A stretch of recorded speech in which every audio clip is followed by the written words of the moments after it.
দেখুন, আমাদের জীবনে আসলে শেখার অনেক কিছু রয়েছে। এই ভাইটিকে দেখলাম রাস্তায় রিক্সা নিয়ে দাঁড়িয়ে আছে। একে তো বৃষ্টি পড়ছে, আবার তার মধ্যে তার একটি হাত নেই। ছিলাম এল ব্লক 7 নম্বর গেটে। আসলে এখান থেকে বড়পোল মোড় আমার বাসা বেশি দূরে নয়। তবে লোকটিকে দেখে খুব দয়া হলো। আসলে জীবিকার তাগিদে বা তার আসলে পরিবার পরিজন রয়েছে, তাদের মুখে অন্ন জোগাতে তাকে এই পরিস্থিতিতে একটি হাত নিয়ে বৃষ্টির মধ্যে রিক্সা নিয়ে বের হতে হয়েছে। হয়তো তাকে কিছু দান করলে সেটা ছোট দেখাবে, কারণ তিনি আসলে কর্ম করে খেতে চাচ্ছেন। সেই অবস্থান থেকে আমি তাকে ডেকে তার রিক্সায় উঠে গেলাম এবং দেখতে পাচ্ছেন যে সে একটি হাত নিয়ে কত কষ্ট করে আসলে রিক্সা চালাচ্ছেন।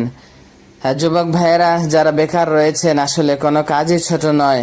অনেক পুরুষ মানুষ ঘরে বসে সময় কাটান, দিন অতিবাহিত করেন।